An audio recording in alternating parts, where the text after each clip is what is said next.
몸매를 가꾸고 체형을 관리하는 건 스스로만의 노력으로는 한계가 좀 있거든요. 그래도 제 몸에서 늘 고민이 되는 부위가 있어요. 팔뚝이거든요. 안녕하세요. 가정의학과 전문의 민혜원입니다. 확실히 날씨도 많이 좋아졌고요. 또 휴가를 떠나시는 분들도 많아지면서 또 이제는 하늘길이 열려서 더운 나라로도 많이 휴가를 가시잖아요. 그래서인지 요즘 들어서 부쩍 다이어트에 대한 문의 또는 본인의 체형에 대한 문의를 하시는 분들이 많더라고요. 사실 우리가 다이어트를 하고 체중 감량을 하는 건 먹는 걸로 어느 정도 조절을 할 수가 있지만 몸매를 가꾸고 체형을 관리하는 건 스스로만의 노력으로는 한계가 좀 있거든요. 왜냐하면 우리 몸에서 선택적으로 살을 뺄 수 있는 방법은 없어요. 우리 몸은 지방은 주로 에너지를 저장하는 창고로 쓰이다 보니까 에너지를 더 많이 소모해서 지방세포를 사이즈를 줄여줄 수는 있는데 어느 해당 부위에 있는 지방세포만을 뺄 수는 없다는 거죠. 그러니까 내가 아무리 열심히 잇몸 일으키기를 하고 복근 운동을 해도 복근이 단련이 되는 거지 복부에 있는 지방이 빠지는 건 아니란 뜻이에요. 특히 우리 몸에서는 내장 지방 같은 경우는 쉽게 에너지화돼서 좀 빼기가 수월한 편이지만 피하지방, 특히 이제 아랫배나 여성분들의 옆구리, 또 팔뚝살이라고 하죠. 이런 부분들은 지방을 분해하는 수용체 자체가 적기 때문에 아무리 체중을 성공적으로 감량을 했다고 해도 끝까지 남아있는 골칫덩어리 중에 하나거든요. 그래서 이렇게 아무리 열심히 노력해도 빠지지 않는 피하지방을 줄일 수 있는 방법 알려드리려고 해요. 바로 바디 인모드인데요. 제가 이전에도 인모드라는 시술 자체에 대해서는 많이 설명을 드렸었죠. 고주파 또는 고전압을 이용을 해서 지방세포를 줄여주기도 하고 또 콜라겐을 재생시켜 줄 수도 있는 시술인데요. 바디에도 적합한 바디용 팁이 있습니다. 얼굴로 따지면 FXT과 거의 유사한 팁인데요. 바디 FX 같은 경우는 좀 더 팁이 크고요. 바디는 지방세포의 양도 많고 또 부피도 더 크기 때문에 좀 더 높은 에너지로 시술하도록 되어 있어요. 일단 다른 지방을 타겟으로 하는 여러 시술들이 많이 있지만 그 중에서도 바디 인모드를 선호하는 이유는 나이가 들면 지방이 빠져도 피부의 탄력이 부족해서 처지는 경우가 많아요. 예를 들면 지방 흡입 시술을 하고 나서 오히려 복부나 엉덩이가 이렇게 처지고 이전보다 더 탄력 없어 보인다라고 추가적으로 탄력 시술을 위해 찾아오시기도 하거든요.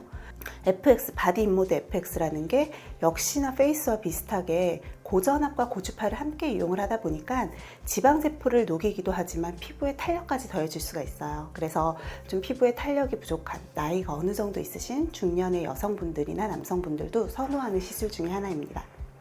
저 같은 경우는요, 사실 그렇게 체형 관리를 운동으로 하지 딱히 시술로 많이 하는 편은 아니지만 그래도 제 몸에서 늘 고민이 되는 부위가 있어요.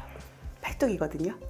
제가 어릴 때부터 비교적 마른 편이었는데 제 체형에 비해서 늘 팔뚝이 좀 있어서 의외로 민소매 옷 같은 것들을 잘 못 입어요. 그래서 저도 휴가를 앞두고 있다거나 또는 여름에 노출을 좀 해야 되겠다라고 할 때는 가끔 팔뚝에 이 바디 인모드 시술을 받거든요.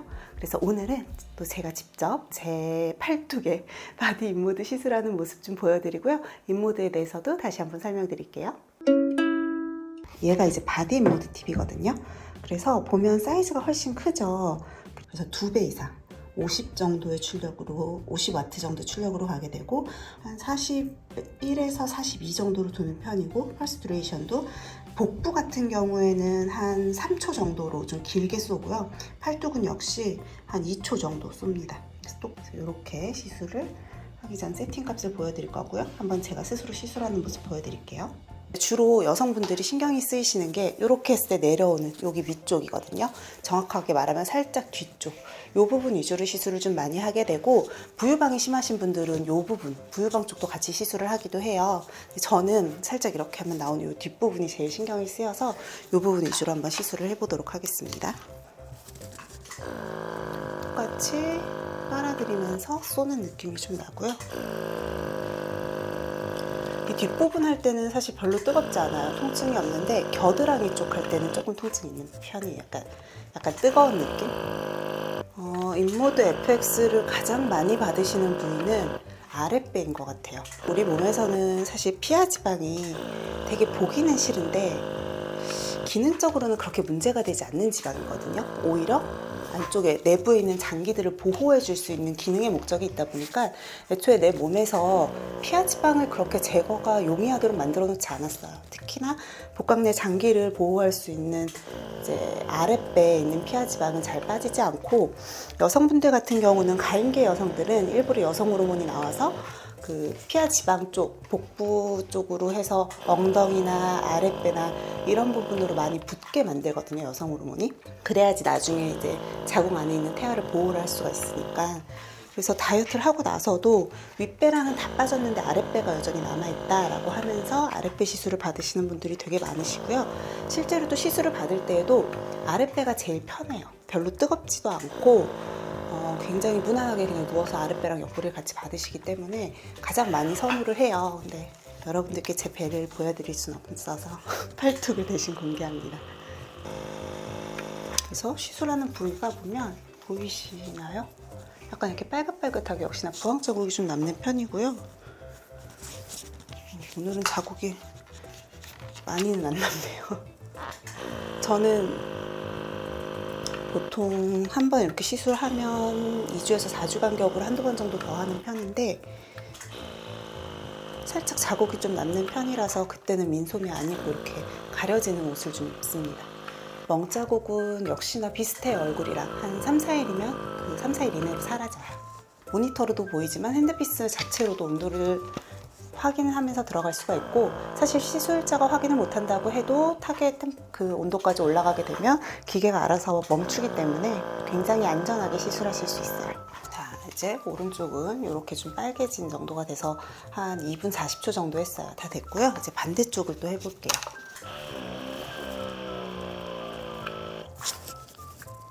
제가 얼마 전에 코로나 이후 처음으로 이제 코로나 이후 첫 해외여행 갔다 왔거든요. 다낭으로 갔다 왔는데, 와, 이게 한국 분들이 정말 많으시더라고요. 그러니까 저는 아무래도 병원이 본격적인 휴가철, 뭐 7월, 8월 이럴 때가 병원도 좀 바빠서 휴가를 보통 조금 그때보다는 봄이나 가을 쪽에 당겨서 가거나 밀어서 가는 편인데요.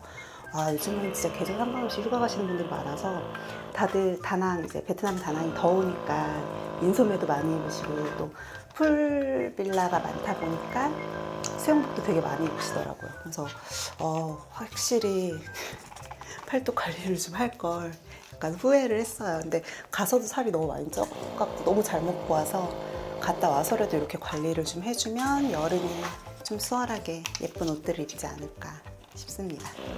제가 바디대아에서 시술을 설명드릴 때 늘 드리는 말씀이 체형 관리는 가능한데 체중을 이런 시술로 빼는 건 되게 어렵습니다. 왜냐면 지방이 워낙에 밀도가 낮아요. 그래서 우리가 체중 1kg, 2kg 빼는 거는 먹는 걸로는 금방 뺄 수 있지만 시술을 받아가지고 지방 1kg을 이 해당 부위에서 녹인다? 그거는 좀 쉽지가 않아서 전반적으로는 일단 체중을 먼저, 그러니까 내가 체중 감량을 원한다라고 하면 체중을 먼저 빼시고요. 그리고도 남는, 이제 아까 말씀드린 것처럼 전반적으로 체중이 많이 줄었는데도 남아있거나 또는 탄력이 많이 떨어져 있는 바디, 신체 부위들을 이렇게 시술의 도움을 받으시는 게 훨씬 더 적당하세요.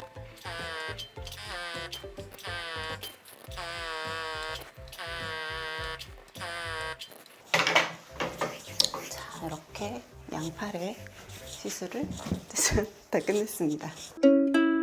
그래서 제가 지금 시술 과정을 여러분들께 직접 보여드렸는데요. 시술하면서 설명을 드렸던 것처럼 무조건적으로 체중을 빼기 위한 목적으로 이런 바디 관련된 시술을 받는 건 추천드리지 않아요.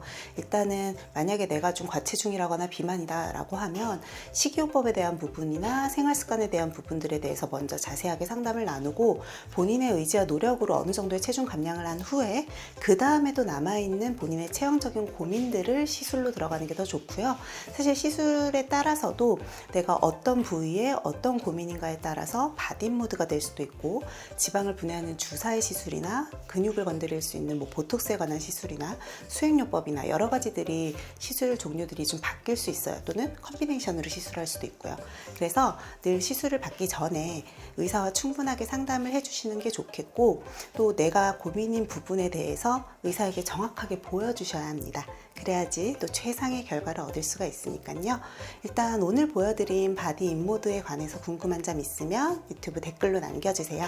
성심성의껏 답변을 드리도록 하겠습니다. 병원으로 문의 주셔도 돼요. 오늘 내용 도움이 되셨다면 구독과 좋아요, 알림 설정까지 꼭 해주세요.